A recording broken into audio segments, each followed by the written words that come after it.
Hello दोस्तों। तो कैसे हो आप सब। आपका स्वागत करता हूं आपके अपने यूट्यूब चैनल विजय काले सेटिस में। दोस्तों, इस क्लास में हम डिस्कस करते हैं जो आपका सेटिस एंट्रेंस एग्ज़ाम होगा 8 जुलाई को। उसमें जो आपका नॉन टेक्निकल पूछा जाता है मैथ और रीजनिंग के क्वेश्चन, उसको हम डिस्कस करते हैं। और जितनी भी ट्रेड के लिए ये एग्ज़ाम होगा सेटिस एंट्रेंस एग्ज़ाम, उनका जो नॉन टेक्निकल पोर्शन है, जो मैथ रीजनिंग का सिलेबस है, वो सभी के लिए सेम है। और इस क्लास में हम जो डिस्कस कर रहे हैं वो जो पिछले वर्षों में क्वेश्चन पूछे गए हैं उनको हम डिस्कस करते हैं। ठीक है।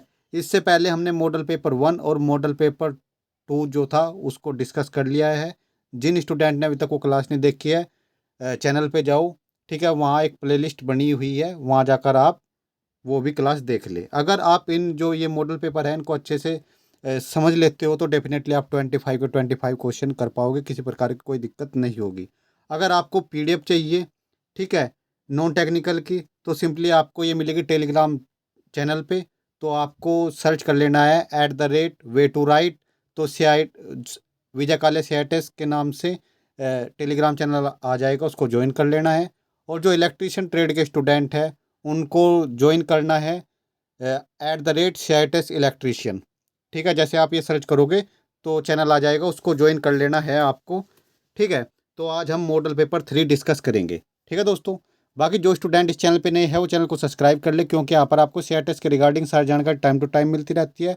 और सीआईएस एंट्रेंस एग्जाम की आपकी तैयारी कराई जाती है। दूसरा, जब आपका एडमिशन हो जाता है तो फाइनल एग्जाम की तैयारी आपको इस चैनल के माध्यम से कराई जाती है। तो जो भी स्टूडेंट नए है वो चैनल को सब्सक्राइब कर ले। अगर आपको क्लास अच्छी लगती है तो वीडियो को लाइक कर दे और कमेंट करके बताए कि क्लास आपको कैसी लगी।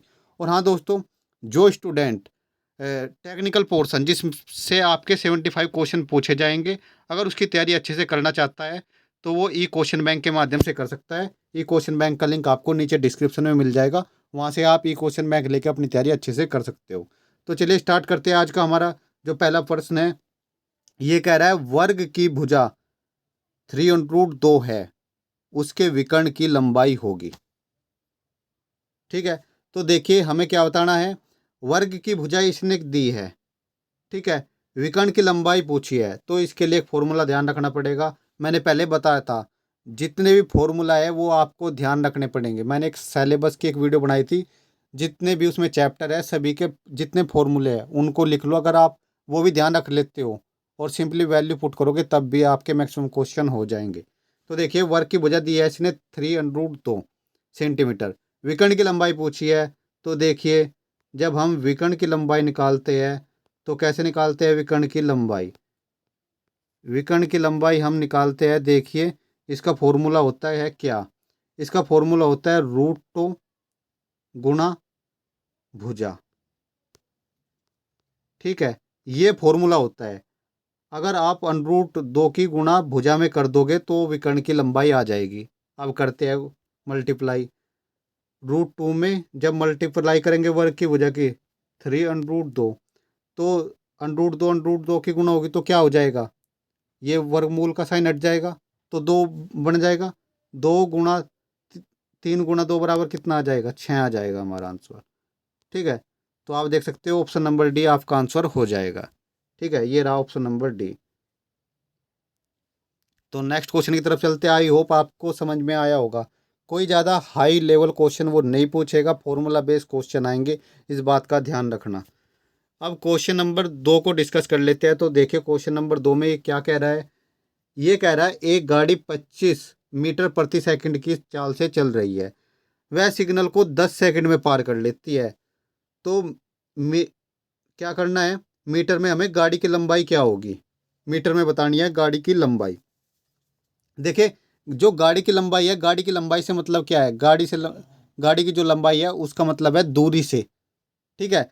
तो फॉर्मूला हमारा क्या होता है, चाल बराबर के दूरी बटे समय, ये फॉर्मूला होता है। अब हमें क्या निकालना है, हमें निकालनी दूरी है, क्योंकि हमें गाड़ी की लंबाई बतानी है। तो दूरी बराबर क्या हो जाएगा, चाल गुणा समय। ये फॉर्मूला आपको पता होना चाहिए।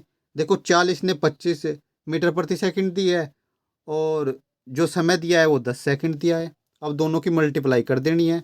जैसे आप दोनों की मल्टीप्लाई करोगे, 25 की 10 में मल्टीप्लाई करोगे, यानी 25 और 10 की जब गुणा करोगे तो आपका आंसर 250 आ जाएगा। ठीक है, क्या हो जाएगा, 25 गुणा 10 कितना आ जाएगा, 250 मीटर। ठीक है, ठीक है दोस्तों, तो मीटर में आपकी वैल्यू कितनी आ जाएगी, 250 आ जाएगी। ठीक है, तो ऑप्शन नंबर ये आप देख सकते हो, डी हो जाएगा आपका। नेक्स्ट क्वेश्चन की तरफ चलते हैं। देखिए, इस टाइप के क्वेश्चन मैं अभी तक 3-4 क्वेश्चन करा चुका हूँ। अगर आप वो तरीका ध्यान ध्यान रखते हो इस टाइप के क्वेश्चन में, तो आपका क्वेश्चन गलत नहीं होगा और बहुत ही आसान तरीके से आप कर पाओगे। देखो, ये क्या कह रहा है, ये कह रहा है कि 8 विद्यार्थी है, किसी कार्य को, एक कार्य है कोई उसको 15 दिन में ख़त्म करते हैं, पूरा करते हैं। उसी कार्य को 5 विद्यार्थी, अब विद्यार्थी कितने हैं, 5, और कितने दिन में ख़त्म करेंगे। ठीक है, अब देखो, दिन निकालने हैं, 5 विद्यार्थी कितने दिन में ख़त्म करेंगे, 8 गुणा 15 बटे 5, 5 से कितनी बार कट जाएगा ये, 15 3 बार, और 8 और 3 की गुणा कर देंगे, कितना आ जाएगा, 24। 24 डेज में वे काम को क्या कर देंगे, फिनिश कर देंगे। ठीक है, तो आपका आंसर 25 डेज आ जाएगा। देखिए दोस्तों, इस टाइप का क्वेश्चन आ सकता है। ठीक है, अगर आप ये तरीका ध्यान रखते हो तो डेफिनेटली मैं कहता हूँ कि गलत नहीं होगा, आप हर हाल में सही करके आओगे। ठीक है, नेक्स्ट क्वेश्चन की तरफ चलते हैं। देखिए, नेक्स्ट क्वेश्चन क्या है। नेक्स्ट क्वेश्चन में इसने 106 गुणा 106 माइनस 94 गुणा 94 दिया है। अब मैंने इसका तरीका एक पिछली क्लास में बताया था, जो मॉडल पेपर 1 था, इस टाइप का क्वेश्चन उसमें आया था। अब आपको करना क्या है, देखो, आप इसको 106 इसका स्क्वायर लिख सकते हो क्या, और इसको 94 का स्क्वायर लिख सकते हो क्या। ठीक है, इसको 100 प्लस 6 का स्क्वायर लिख सकते हो क्या, इसको 100 माइनस 6 का स्क्वायर लिख सकते हो क्या, ये काम कर सकते हो क्या। अब देखो, ए और बी इसका एक फॉर्मूला होता है, वो मैं लिखवा देता हूँ, बस आपको ए और बी की जगह ये वैल्यू पुट करनी पड़ेगी। ठीक है, बीच में माइनस है उसका भी ध्यान रखना। देखो, मैं फॉर्मूला लिखवा देता हूँ, फिर करना खुद ही है आपको। देखो, जितनी प्रैक्टिस आप खुद से करोगे वो आपके लिए इतना अच्छा रहेगा। ठीक है, क्योंकि आपकी प्रैक्टिस अच्छे से हो जाएगी और आपको एग्जाम में किसी प्रकार कोई दिक्कत नहीं आएगी। अब फॉर्मूला सुन लो क्या होता है। फॉर्मूले की बात कर लेता हूँ मैं, ए प्लस बी का स्क्वायर माइनस ए माइनस बी का स्क्वायर। ठीक है, अगर एक बात का ध्यान रखना, यहाँ पे माइनस है तो आपका फॉर्मूला होगा 4ab। ठीक है, अब 4ab में क्या करना है भाई, 4 तो ऐसे कैसे, ए का मान कितना था वहाँ 100 और बी का मान कितना था 6। अब मल्टीप्लाई कर दो, गुणा कर दो, कितना हो जाएगा 2400 हो जाएगा, 6 चौक 24 और 2 जीरो आ जाएगी। अब देख लो, आपका आंसर आ गया है, बिल्कुल ईजी है। ठीक है, अब देखो, अगर इस टाइप का क्वेश्चन आता है तो ये चीज़ ध्यान रखनी है। अब एक फॉर्मूला इसमें और मैं बता देता हूँ। अब देखो ध्यान से, अगर आपको दिया है ए प्लस बी का स्क्वायर प्लस ए माइनस बी का स्क्वायर, अगर आपको ऐसा दिया है तो तब आपका फॉर्मूला क्या बनेगा, आपका फॉर्मूला होगा 2a² प्लस b²। देखो, अब प्लस है यहाँ पे, इस बात का ध्यान रखना, तब आपको इसमें वैल्यू पुट करनी पड़ेगी। ठीक है, तो इस टाइप के फॉर्मूले आपको ध्यान रखने हैं, आपका क्वेश्चन बहुत ईजी हो जाएगा। करने को तो आप इसको सिंपल तरीके से इसकी गुणा कर दो, इसकी गुणा कर दो और फिर उसको घटा दो, आपका आंसर तब भी आ जाएगा, लेकिन उसमें समय लगेगा। अगर आप ये तरीका ध्यान रखते हो फॉर्मूले वाला, इसमें और ईजी हो जाएगा। ठीक है, तो आपको जो अच्छा लगे उस तरीके से आप कर सकते हो। नेक्स्ट क्वेश्चन की तरफ चलते हैं, क्वेश्चन नंबर 5 की तरफ। तो देखो, क्वेश्चन नंबर 5 में क्या कह रहा है, ये कह रहा है एक विद्यार्थी को 2/2 गुणा 9/2 लिखने को कहा गया, परंतु उसने 2592 लिख दिया। दोनों मानों में कितना संख्यात्मक अंतर है। अब इसका और इसका अंतर पूछा इसने। अब देखो, 2/5 गुणा 9/2। अब 2/5 है तो इसका मतलब क्या है 32। 2 की अगर 5 पर गुणा करोगे आप, 2 दूनी 4 दूनी 8 दूनी 16 दूनी 32, 2 की पावर 5 है तो 32 हो गया, और 9 की पावर 2 है तो 81 हो गया। अब आप जब दोनों की मल्टीप्लाई करोगे तो कितना आएगा आपका 2592 ही आएगा। अब ये क्या क्या कह रहा है, जो लिखने को कहा गया था जो उसने लिखा, दोनों मानों में कितना संख्यात्मक अंतर है। अब देखो 2592 हमारा आया और 2592 उसने क्या करा, लिखा है। अब अंतर देख लो कितना होगा, जब आप इसको माइनस करोगे तो जीरो आ जाएगा आपका। ठीक है, तो आपका आंसर कितना आ जाएगा, जीरो आ जाएगा। ठीक है, क्योंकि दोनों मानों का अंतर कितना है भाई, ये भी वैल्यू सेम आ रही है इसके, तो जब दोनों को घटाएंगे तो जीरो आ जाएगा आपका आंसर। नेक्स्ट क्वेश्चन की तरफ चलते हैं, क्वेश्चन नंबर 6। देखिए दोस्तों, अगर किसी क्वेश्चन में कोई प्रॉब्लम होती है तो आप कमेंट करके बता सकते हैं कि यहाँ पर समझने में दिक्कत आई। दूसरा, आप कमेंट करके ये बता सकते हो कि सर ये टॉपिक हमें बताइए, इस टॉपिक में हमें प्रॉब्लम होती है, तो मैं डेफिनेटली उस टॉपिक से रिलेटेड कुछ क्वेश्चन लेके आ जाऊँगा और आपको अच्छे से समझा दूँगा। ठीक है, लेकिन आप बताना आपको ही पड़ेगा। ठीक है, और जितनी प्रैक्टिस आप खुद से करोगे उतना आपके लिए अच्छा रहेगा। देखो, अब हमें इसका वर्गमूल निकालना है। ठीक है, तो वर्गमूल निकालते कैसे है उसको देख लो भाई। अब ये 1369। अब एक तरीका होता है, हम इस साइड से दो दो के जोड़े बनाते हैं, दो जोड़े बन गए। ठीक है, किस साइड से, दाईं ओर से बाईं ओर, जब जब चलते हैं हम तो जोड़े बनाते हुए चलते हैं। ठीक है, तो देखिए दो जोड़े बन गए। अब देखो ये काटना कितने से है? एक बात का ध्यान रखना, अगर दो आप यहाँ लिखते हो तो दो ही आपको यहाँ लिखना पड़ेगा, जितनी यहाँ संख्या है उतने की यहाँ मल्टीप्लाई करनी पड़ेगी। अब दो दूनी चार, इससे तो नहीं हो पाएगा। ठीक है, अब तीन तिया नौ और चार चौक 16, चार चौक 16 ज़्यादा है लेकिन तीन तिया नौ से हो जाएगा, तीन तिया नौ। अब इसको माइनस कर दो, कितना बचा, चार। ठीक है, अब जो ये संख्या है ऊपर, इसको देखो, इसका दुगुना कर देना है, तीन का दुगुना कितना हो जाएगा, 6। अब जो दो ये जोड़े में वैल्यू है इनको नीचे रख लेना है, 469 लिख लिया। अब हमें करना क्या है, अब हमें इस वैल्यू को कट करके देखना है किससे कटेगी। अब लास्ट में 9 है। ठीक है, 9 के लिए दो संख्या हमारे पास है, एक तो 3 है, 3 तिया 9 हो जाएगा, लेकिन उससे 469 आपका नहीं आएगा। अगर आप 7 यहाँ पे रखते हो और 7 ही यहाँ पे रखते हो, ठीक है, दोनों तरफ 7 रख रख दिया, जब इसमें आप 7 की मल्टीप्लाई करोगे, करो, तो 7 सती क्या हो जाएगा, 49, 4 7 छंग 42 और 4 46। ये कंप्लीट कट गया। जब ये कंप्लीट कट गया तो आपका क्या आ गया, वर्गमूल 37 आ गया 1369 का। ठीक है, एक तरीका तो ये है। अगर किसी स्टूडेंट को मान लेते हैं एग्जाम टाइम में प्रॉब्लम हो रही है कि भाई मेरा इस तरीके से नहीं हो पाएगा, कोई दिक्कत नहीं है, तो आप कर क्या सकते हो, इनका वर्ग करके देख लो। ठीक है, अगर जिसका वर्ग करके ये आ जाएगा तो आपका आंसर वही हो जाएगा। ठीक है, इस तरीके से भी आप कर सकते हो। ठीक है दोस्तों, तो नेक्स्ट क्वेश्चन की तरफ हम चलते हैं। तो नेक्स्ट क्वेश्चन, क्वेश्चन नंबर 7 देखिए। क्वेश्चन नंबर 7 में क्या कह रहा है, ये करना खुद आपको है। देखिए दोनों को ऐड कर दो, उसके बाद उसमें 1810 को माइनस कर दो, आपका आंसर आ जाएगा। ठीक है, इसको खुद ही करना है आपको। अब बात कर लेते हैं क्वेश्चन नंबर 8 की। तो क्वेश्चन नंबर 8 की जब हम बात करते हैं तो देखो इसने क्या कहा, वह धनराशि कितनी होगी जिस पर 5% वार्षिक ब्याज की दर पर 2 वर्ष के अंत में 420 चक्रवृद्धि ब्याज प्राप्त हो। ठीक है, तो धनराशि पूछी इसने। तो देखो इसका मैं तरीका बताता हूँ थोड़ा सा अलग, इसको समझना। अगर आप उस तरीके को समझ जाते हो तो डेफिनेटली आप आसानी से कर पाओगे। मान लेते हैं हमने धनराशि 100 रुपये मान ली। ठीक है, या 100% मान ली, भाई कोई धनराशि 100% है। अब ये कह रहा है 5% वार्षिक ब्याज की दर, यानी एक वर्ष में कितना वार्षिक ब्याज कितना है, कितने प्रतिशत, 5% है। तो जब हम एक वर्ष का देखेंगे कितना ब्याज मिलेगा 100 रुपये पे, भाई 100 × 5/100, 100 से 100 कट गया तो कितना मिला हमें, 5 रुपये ब्याज मिला।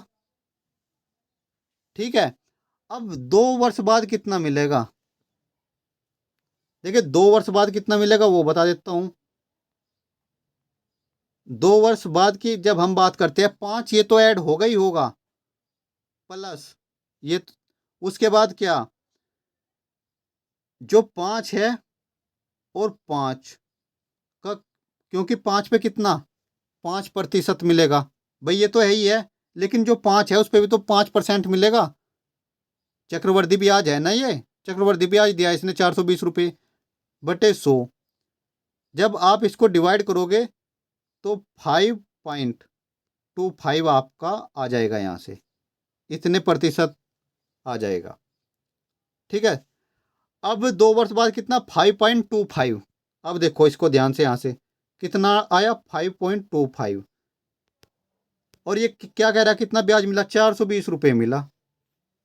1% का निकाल लो भाई, एक का कितना आ जाएगा 420 बटे 5.25। इससे इसे जब आप कट करोगे तो इसका कट करने के बाद 80 आएगा। ठीक है, अब 80 आ गया, लेकिन जो हमने धनराशि मानी थी, जो हमने मूलधन मानना था, वो कितना मानना था, वो 100 के लिए मानना था ना, ये 1 के लिए आया है। ठीक है, तो जब हम 100 की 80 में गुणा कर देंगे तो हमारा कितना आ जाएगा 8,000 आंसर आ जाएगा। ठीक है, 8,000 रुपये। अब आप देख सकते हो मैंने कैसे किया है, थोड़ा इसको ध्यान से देख लेना। ठीक है, तो क्वेश्चन नंबर 8 का आपका आंसर क्या हो जाएगा 8,000, ऑप्शन सी। ठीक है, अब बात करते हैं हम क्वेश्चन नंबर 9 के बारे में बात करते हैं। अब देखो, ये इसने एक संख्या दी और एक जगह स्टार लगा रखा है। इसने बोला 9 से विभाज्य हो तो स्टार के स्थान पर कौन सा अंक आएगा। अब देखो, 9 से वो संख्या विभाज्य होती है अगर सभी संख्याओं का योग 9 से विभाज्य हो। अब जितनी भी संख्या दी है, अब इसको मैं समझाता हूँ, इसको समझो। एक तो संख्या दी है इसने 5, 4, 3, 2, एक जगह स्टार दिया है और फिर इसने 7। अब हमें बताना है 9 से विभाज्य है या नहीं, तो आप इन सभी को जोड़ लो, इन सभी को जितनी भी इसने दी है, और फिर इनको 9 से डिवाइड करके देखो। ठीक है, क्या मतलब इन सबको जब आप ऐड करोगे, अगर ये 9 से डिवाइड हो रही होगी कंप्लीट, तो यहाँ पर कौन सी संख्या रखनी होगी जिससे 9 से डिवाइड हो जाए, क्योंकि 9 से विभाज्य करनी है ना। तो 5 + 4 कितना 9, 9 और 3 कितना हो गया 12, 12 और 2 14, 14 और 7 21। 21 में अब हम क्या ऐड करें, कौन सी यहाँ पर संख्या आएगी जिससे 9 से विभाज्य हो जाए। 21 में अगर हम 6 को ऐड कर दे, 21 में स्टार की जगह अगर हम 6 रख दे, मान लेते हैं हमने यहाँ पर 6 रख दिया, तो 21 और 6 कितना होगा 27, और 27 को जब हम 9 से कट करेंगे तो 9 से कितनी बार 3 बार, यानी वो क्या, ये क्या हो रही है, ये संख्या विभाज्य हो रही है, तो आपका आंसर कितना आएगा 6 आ जाएगा। ठीक है, तो कुछ चीज़ें ये मैं जल्द ही आपको टेलीग्राम चैनल पे डाल दूंगा कि 2 से कौन सी विभाजित होती है, 3 से कौन सी, 5 से कौन सी, 7 से कौन सी संख्या विभाजित होती है, 11 से कौन सी होती है, ये सब मैं डाल दूंगा टेलीग्राम चैनल पे। ठीक है, ये सारी बातें। अब दूसरी बात, मान लेते हैं किसी बच्चे को ये तरीका ध्यान नहीं रहा कि ऐड करना है, अगर कोई संख्या 9 से विभाज्य अगर हमें चेक करनी है, तो उसके पास एक तरीका है लेकिन उसमें टाइम लगेगा। फिर आपको स्टार की जगह पहले 0 रख के देखो, फिर 1 0 रख के देखो, फिर 9 से डिवाइड करो, 1 रख के देखो, फिर 9 से डिवाइड करो। अगर जिससे पूरा पूरा डिवाइड हो जाएगा तो आपका आंसर वो हो जाएगा। एक तरीका ये भी है, अगर आपको एग्जाम टाइम में तरीका ध्यान नहीं आता है तो ऐसे भी आप ऑप्शन रख के चेक कर सकते हो, लेकिन उसके लिए आपको थोड़ा कष्ट करना पड़ेगा। नेक्स्ट क्वेश्चन की बात कर लेते हैं, क्वेश्चन नंबर 10 की बात कर लेते हैं। तो देखिए, ये कह रहा है इनमें से इकाई का अंक कौन सा है। अब आपको करना क्या है, जो संख्या दी है उनमें से आप सभी का इकाई का अंक उठा लो। 3 गुणा 8 गुणा 7 गुणा 6।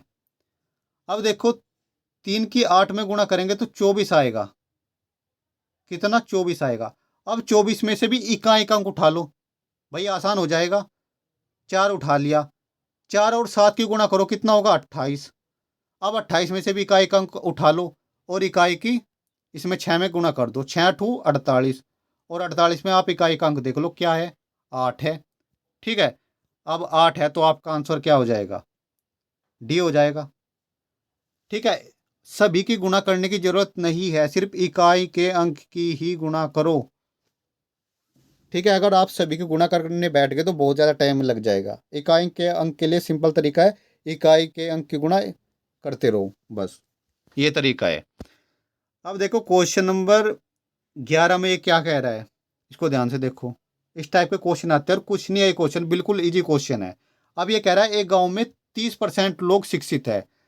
यदि गांव की कुल जनसंख्या 6600 हो तो अशिक्षित लोगों की संख्या बताइए। अब मान ले, आपको पता होगा, अगर ये बोल रहा है 30% लोग शिक्षित है, कोई भी चीज होती है वो अपने आप में पूरी 100% होती है। भाई मान लिया 100% लोग है गांव में और उनकी जनसंख्या कुल कितनी दी है, 6600। 1% निकाल लो, कितने आ गया, 66 आ गया। अब समझना, अब ये कह रहा है 70% लोग शिक्षित है और अशिक्षित की हमें संख्या बतानी। ठीक है, अगर 70% लोग शिक्षित है, इसका मतलब 30% लोग शिक्षित है तो 70% लोग अशिक्षित होंगे। भाई 30% लोग ही तो शिक्षित है, इसका मतलब 70% लोग अशिक्षित है। तो यहां पर आप क्या करोगे, 70% आप निकाल लोगे, 70 × 66। जब आप इसकी मल्टीप्लाई करोगे तो आपका आंसर आ जाएगा 7×42 का 2 का हासिल लघु 4, 7×42 और 4 46, 4620 आपका आंसर आ जाएगा। ठीक है, ऑप्शन नंबर ये बी हो जाएगा आपका। ठीक है, आई होप आपको समझ में आया होगा। अगर कोई दिक्कत आ रही है तो कमेंट करके बताना, इस टाइप के मैं क्वेश्चन की एक सीरीज लेकर आ जाऊंगा जो बेसिक क्वेश्चन है। ठीक है, अब देखो क्वेश्चन नंबर 12 क्या कह रहा है। ये संख्या दे दी इसने, इसका औसत पूछ रहा है। ये औसत के लिए मैंने एक तरीका बताया था आपको, बेसिक फॉर्मूला क्या होता है औसत का। भाई संख्याओं का योग, जो जितनी भी संख्या दी गई है, संख्याओं का योग बटे संख्या। देखो संख्याओं का योग सभी को ऐड कर दो जितने भी ये दिए गए है, उसके बाद इन्हें काउंट कर लो, 1 2 3 4 5 बटे में 5 लिख देना। और जब आप इनको डिवाइड कर दोगे तो आपका आंसर आ जाएगा, यानी औसत आपका निकल के आ जाएगा। भाई ये तो औसत का फॉर्मूला होता है। औसत बराबर क्या होता है, पदों का योग बटे पदों पदों की संख्या। ठीक है, तो ये संख्या दी गई है, इनका योग कर दो और बटे में कितनी संख्या है वो लिख दो, आपका आंसर आ जाएगा। ठीक है, अब देखो क्वेश्चन नंबर 13।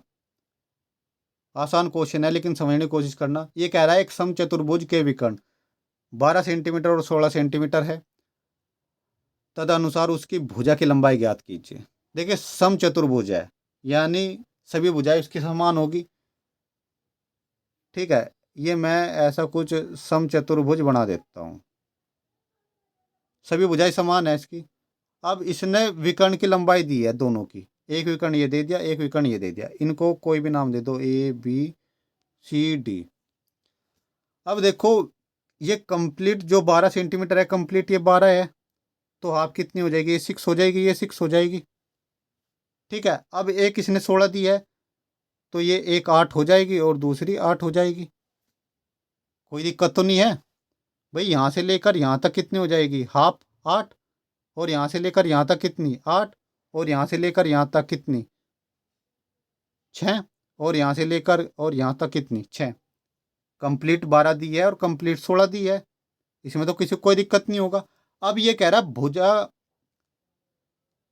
भुजा ज्ञात कीजिए, भुजा की लंबाई बताइए।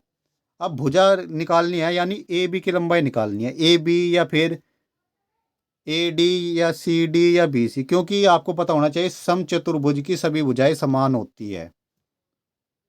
अब इसको मैं थोड़ा सा इसको हटा के समझाने के लिए बताया था, फिर आपको करके दिखाता हूँ इसको। अब देखो,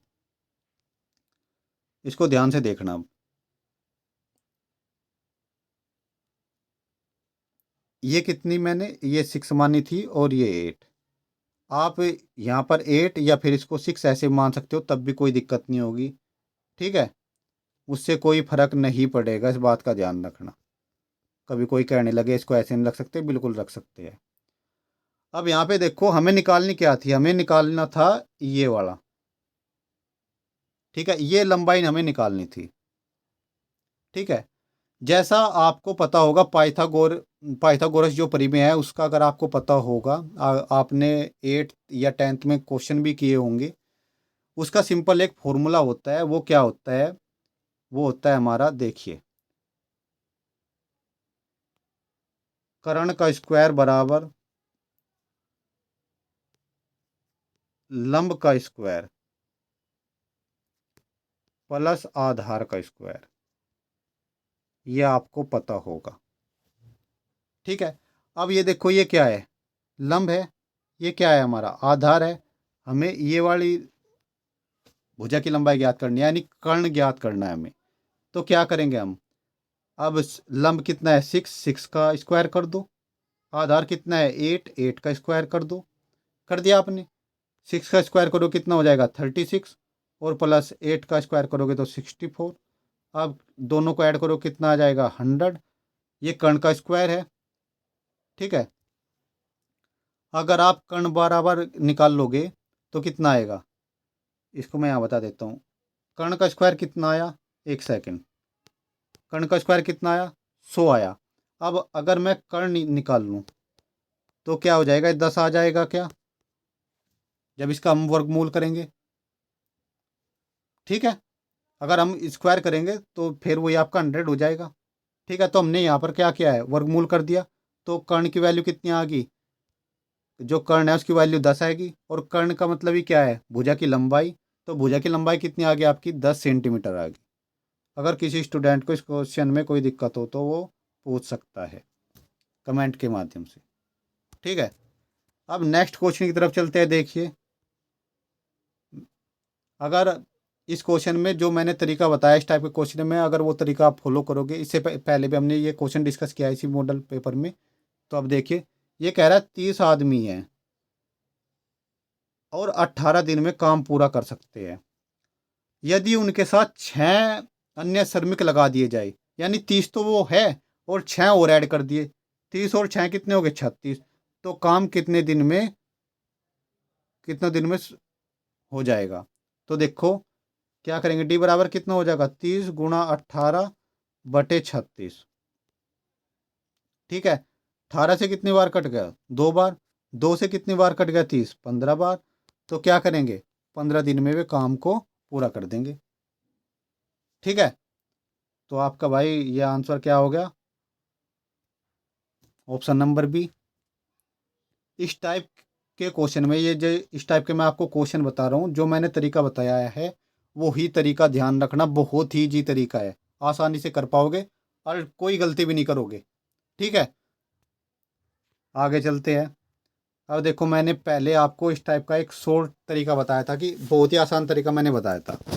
अब इसने पूछा है सबसे बड़ी भिन्न की संख्या।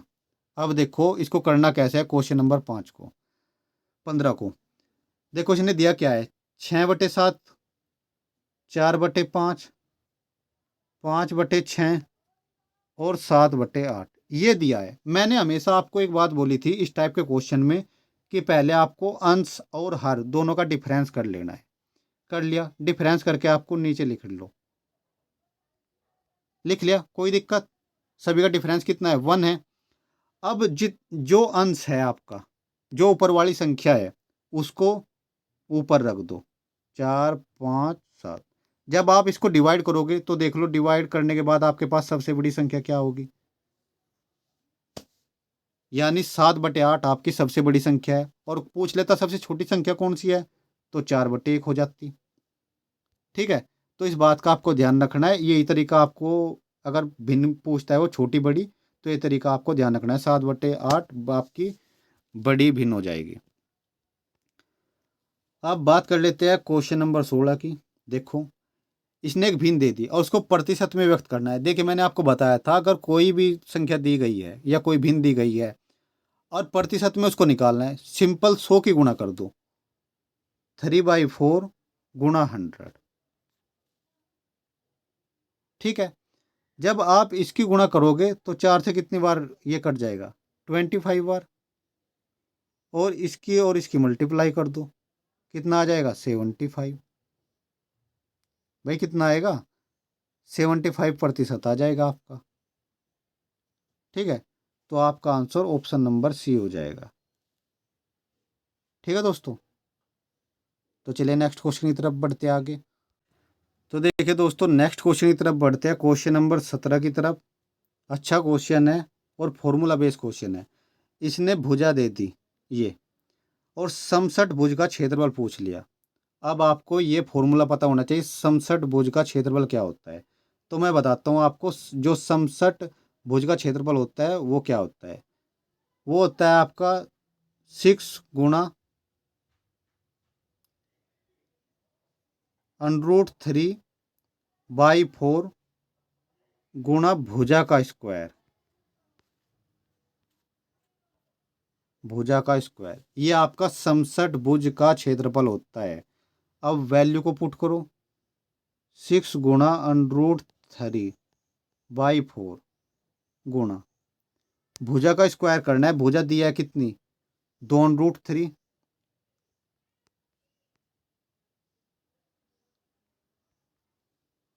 अब इसको जब आप हल करोगे तो क्या हो जाएगा, 6 × √3/4 गुणा 2 का वर्ग होके कितना हो जाएगा, 4। और जब √3 का करेंगे तो ये रूट हट जाएगा, तो सिंपल कितना बचेगा, 3 बचेगा। अब 4 से 4 कंप्लीट कट गया, 6 और 3 की मल्टीप्लाई हो जाएगी, 6×3 = 18, 18 √3 आपका आंसर आ जाएगा। ठीक है, कितना आ जाएगा, ऑप्शन नंबर ए। तो समसठ भुज का क्षेत्रफल ध्यान रख लो भाई, एक बार और लिख देता हूँ, 6 × √3/4 गुणा भुजा का स्क्वायर। इसमें वैल्यू पुट कर लेना, आपका आंसर आ जाएगा। ठीक है, समसठ भुज का क्षेत्रफल, इसको नोट कर लेना। अब देखो नेक्स्ट क्वेश्चन, क्वेश्चन नंबर 18 क्या कह रहा है। दिए गए वैकल्पिक शब्दों में से उस शब्द को चुनिए जो दिए गए शब्द के अक्षरों के प्रयोग द्वारा नहीं बनाया जा सकता। ये काम आपको करना है। ये एक शब्द दे रखा है इन्होंने, और इन्होंने बोला है इनमें से वो कौन सा शब्द है जो इसकी सहायता से नहीं बनाया जा सकता। इन 4 ऑप्शन में तो आपको देखना है। तो मैं आपको बता दूं, अगर आप चेक करोगे, हर्ट देख लो, यहाँ पर एच बी है, ई बी है, ए बी है, आर बी है और टी बी है, यानी हर्ट बन जाएगा। गियर देख लो, जी ई ए आर, गियर भी बन जाएगा। अर्थ देख लो, ई ए आर टी एच, अर्थ भी बन जाएगा। गारमेंट देख लो, जी ए आर एम, यहाँ पर कहीं नहीं मिलेगा, तो ऑप्शन डी हो जाएगा आपका। ये बताना है आपको सिंपली। इसने पूछा, ये था एक शब्द दे दिया इसने, और पूछा इस शब्द की सहायता से कौन सा शब्द नहीं बनाया जा सकता अक्षरों का प्रयोग करके। तो ऑप्शन जो डी है ये नहीं बनाया जा सकता। ठीक है, क्योंकि इसमें एम है ही नहीं कहीं पे। अब देखो क्वेश्चन नंबर जो 9 है भाई, ये करना खुद है। ठीक है, मेरे हिसाब से आप गुणा और भाग कर लेते होंगे। अगर आपको गुणा भाग में प्रॉब्लम है तो फिर दिक्कत होगी, मैं सीधे सीधे कह देता हूँ आपको। तो इसलिए इस टाइप के क्वेश्चन को भाई प्रैक्टिस कर लो, 2 से 3 क्वेश्चन आपको डेफिनेटली देखने को मिलेंगे। और मैंने आपको बोला भी था, सरलीकरण के ऊपर मैं एक वीडियो लेके आऊँगा और आपको बताऊँगा आपको उस टाइप का क्वेश्चन कैसे अटैम्प्ट करना है। ठीक है, तो नेक्स्ट क्वेश्चन की तरफ बढ़ते हैं। तो नेक्स्ट क्वेश्चन हमारा क्या ये है, ये दे रखा है इसने, 16 की जो पावर है, जो घात है, वो 3/4 दे रखी है। ठीक है, अब 16 को हम क्या लिख सकते हैं, 2 की पावर 4 लिख सकते हैं क्या भाई, 2 की पावर 4 लिख सकते हैं, कोई दिक्कत। और 3/4 बाहर है, तो 2, 4 × 3/4, 4 से 4 कट गया आपका। 4 से जब 4 कट गया तो कितना बचा, 2 की पावर 3। 2 की पावर 3 यानी 2 की घात 3 है, तो कितना हो जाएगा आपका आंसर, 8। 2 की 3 बार गुणा करोगे तो 8 ही आएगा। इस तरीके से आप ये क्वेश्चन अटैम्प्ट कर सकते हो, आपका आंसर बी हो जाएगा। और इस टाइप के क्वेश्चन वो पूछता है। ठीक है, अब देखो क्वेश्चन नंबर 21, बिल्कुल आसान क्वेश्चन है। ये कह रहा है वह छोटी छोटी संख्या ज्ञात कीजिए जो 18, 21, 24, 27 से पूरी तरह विभाजित हो। पहले तो आप ये देख लो, जो 18, 21, 24, 27 है, ये किस संख्या से विभाजित होती है। सिंपल तरीका मैं बताता हूँ। आप देखोगे 3 की गुणज है, यानी 3 से विभाजित होगी। जब ये 3 से विभाजित हो रही है तो ये भी 3 से विभाजित होनी चाहिए, और इसने सबसे छोटी संख्या पूछी है। आप देख लो सभी संख्या 3 से विभाजित होती है, लेकिन इसने सबसे छोटी पूछी है, तो आपका आंसर 1512 हो जाएगा, ऑप्शन नंबर बी। ठीक है, आई होप आपको समझ में आया होगा। अब नेक्स्ट क्वेश्चन की तरफ चलते हैं, क्वेश्चन नंबर 22। तो क्वेश्चन नंबर 22 कह रहा है किताब का संबंध किससे है, लेखक से है, तो प्रतिमा का संबंध किससे होगा, मूर्तिकार से होगा, ऑप्शन नंबर ए हो जाएगा। ठीक है, क्वेश्चन नंबर 23 में कह रहा है धुआं का संबंध किससे है, प्रदूषण से है, तो युद्ध का संबंध किससे होगा, युद्ध का संबंध होगा विनाश से। भाई जब युद्ध होगा तो विनाश ही होगा, सीधी सी बात। ठीक है, अब क्वेश्चन नंबर 24 में कह रहा है यदि एक कोड भाषा में ब्रोदर को इसने क्या लिखा है, ये लिखा है, तो स्कूल को क्या लिखा जाएगा। मैंने आपको तरीका बताया था पहले भी, आपको करना क्या है। देखिए हमेशा अगर आप, जैसे मैं बता रहा हूँ इस तरीके से आप क्वेश्चन को अगर अटैम्प्ट करते हो तो गलत होने की कोई संभावना नहीं है। अब देखो, ब्रोदर, BROTHER, अब इनके नीचे ये सब लिख लो, GWTYMJW, लिख लिया आपने। इतना लिखने के बाद आपको मैंने एक बात बोली थी, आपको इनके बारे में पता होना चाहिए, किस स्थान पर कौन सा अंक आता है। बी कितने पे आता है, 2 पे। जी कितने पे आता है, 7 पे। आर कितने पे आता है, 18 पे। और डब्लू कितने पे आता है, 23 पे। ओ कितने पे आता है, 15 पे। टी कितने पे आता है, 20 पे। टी कितने पे, 20 पे। वाई कितने पे, 25 पे। एच कितने पे, 8 पे आता है। एक सेकंड, तो देखिए एच का 8 हो गया, और एम का कितना हो जाएगा, 13। और ई कितना, E5। जे कितना, 10। और आर कितना, 18। और डब्लू कितना, 23, 23। अब आप एक चीज़ देख लो, मैंने हमेशा बोला अब इनमें संबंध देख लो, क्या क्या आपको नज़र आ रहा है। आप देखोगे कितना बढ़ रहा है, ये 5 प्लस हो रहा है सभी में, किसी में भी देख लो आप, 5 प्लस हो रहा है। ठीक है, कितना बढ़ रहा है, 5 संख्या ये बढ़ रहा है। ठीक है, ब्रोदर को जो इसने ये लिखा था, तो ये 5 बढ़ा के लिखा था। अब आपको करना क्या है, ऐसे ही SCHOOL स्कूल, इनमें आपको 5 ऐड करना है सभी में। एक सेकंड, इन सभी में आपको क्या करना है, 5 ऐड करना है। जितनी भी ये संख्या दी गई है सभी को बढ़ा के आपको +5 कर देना है। भाई एस कितना होता है, एस एस होता है 19। 19 में 5 ऐड कर दो, कितना हो जाएगा, 19 और 5 कितना हो जाएगा, 24। 24 पे आपका क्या आता है, एक्स। सी कितना है, 3। 3 में 5 ऐड कर दो, कितना हो जाएगा, 8। 8 पे कितना, 8 पे क्या आता है, एच। और एच कितनी की संख्या क्या होती है, 8। 8 में 5 ऐड कर दो, कितना हो जाएगा, 13। कितना, तो एम आ जाएगा। ओ कितना होता है, 15। 15 में 5 ऐड करो, कितना हो जाएगा, 20। 20 पे क्या आता है, टी। फिर 15 है, 15 में 5 ऐड करो, कितना हो जाएगा, 20। 20 पे टी आता है, एल। एल कितना होता है, एल होता है हमारा 12। 12 में 5 ऐड करो, कितना हो जाएगा, 17। 17 में क्या आता है, क्यों। ठीक है, ये इस तरीके से आप लिख सकते हो। तो ये तो मैंने नंबर लिख दिया। अब एक्स की 24 की जगह एक्स, और 8 की जगह एच, ऐसे आपको लिख लेना है। 13 पे एम आएगा, और फिर टी टी, और 17 पे क्यों आएगा, इस तरीके से आपको लिख लेना है। ठीक है, तो इसकी प्रैक्टिस, इस टाइप के क्वेश्चन पूछता है वो बहुत ही ईजी क्वेश्चन होते हैं। अब क्वेश्चन नंबर 25, अच्छा क्वेश्चन है। ये कह रहा है एक पुरुष की तस्वीर की ओर संकेत करते हुए संयोग ने कहा वह मेरे मामा की बेटी का भाई है। भाई संयोग क्या कह रहा है, एक तस्वीर की ओर संकेत कर दिया संयोग ने। संयोग नु कह रहा मेरे मामा की बेटी। अब यानी जो संयोग है उसकी मम्मी, मम्मी का जो भाई है वही तो मामा लगेगा। और उसकी बेटी,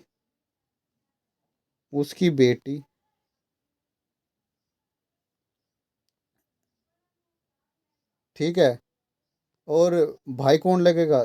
जो किसका बेटा होगा? जो इसके मामा के इसने बेटी बोली, और बेटी का भाई क्या हो जाएगा? म- जो इसका मामा है उसका तो बेटा हो जाएगा। अब ये कह रहा संयोग से किस प्रकार संबंधित है ये? भाई ये कजिन है, ठीक है। यानी ये क्या है? भाई लगेगा वो, ठीक है, क्योंकि जो बेटी का भाई है तस्वीर वाला पुरुष संयोग से किस प्रकार संबंधित है, वो भाई लगेगा, यानी कजिन। ठीक है, भाई तो इसने लिखा नहीं है, कजिन लिखा है तो कजिन होगा, या फिर ऑप्शन में ममेरा भाई भी लिख देता है। ठीक है, सिंपल भाई तो वो नहीं लिखेगा, वो चाहे तो कजिन लिख देगा या फिर ममेरा भाई। ठीक है, तो आज के आपके जो 25 क्वेश्चन है वो कंप्लीट हो चुके हैं। अगर किसी क्वेश्चन में आपको कोई दिक्कत आई है तो कमेंट करके आप बता सकते हो। ठीक है, बाकी ये पीडीएफ आपको टेलीग्राम चैनल पे मिल जाएगी। जिन स्टूडेंट ने अभी तक टेलीग्राम चैनल को ज्वाइन नहीं किया वो ज्वाइन कर लो। सिंपली आपको सर्च करना है @वे टू राइट। जब आप इसको सर्च करोगे आपके सामने आ जाएगा चैनल का नाम, विजय कॉलेज शाइटस, उसको ज्वाइन कर लेना है। पीडीएफ आपको मिलेगी वहाँ। दूसरा, जो इलेक्ट्रीशियन ट्रेड के स्टूडेंट है उनकी क्लास अभी 2-3 दिन से नहीं आ रही है, जल्दी उनकी क्लास टेक्निकल के आनी स्टार्ट हो जाएगी और रेगुलर एग्ज़ाम तक आती रहेगी। बहुत सारी चीज़ें हैं, प्रीवियस ईयर पेपर भी है, टेस्ट भी है, बहुत सारी चीज़ें हैं। तो इसलिए वे चैनल पर अगर नए हैं तो वे चैनल को सब्सक्राइब कर ले, और टेलीग्राम चैनल खासकर ज़रूर ज्वाइन करें। सैटस इलेक्ट्रीशियन आपको सर्च करना है। ठीक है, @सैटस इलेक्ट्रीशियन आपको सर्च कर लेना है। अगर आप किसी भी ट्रेड के हो तो इसको ज्वाइन कर लेना, अगर आप इलेक्ट्रीशियन ट्रेड के हो तो सैटस इलेक्ट्रीशियन को आपको ज्वाइन कर लेना है। बाकी अगर आप कोई भी स्टूडेंट अपनी सैटस एंट्रेंस एग्जाम की तैयारी अच्छे से करना चाहता है तो वो ई क्वेश्चन बैंक के माध्यम से भी कर सकता है। नीचे डिस्क्रिप्शन में आपको लिंक मिल जाएगा। बाकी आपको कमेंट करके बताना है कि आज की क्लास कैसी लगी, और अगर आपको अच्छी लगी है तो वीडियो को लाइक कर देना और अपने दोस्तों के साथ शेयर भी कर देना। ठीक है, अगर किसी टॉपिक में किसी स्टूडेंट को कोई दिक्कत है, अभी टाइम है, वो मैं टॉपिक लेके आ जाऊंगा और आपको अच्छे से समझाने की कोशिश करूंगा जिससे आपको एग्ज़ाम में कोई दिक्कत ना हो। ठीक है, तो वो भी आप कमेंट करके बता सकते हो। ठीक है दोस्तों।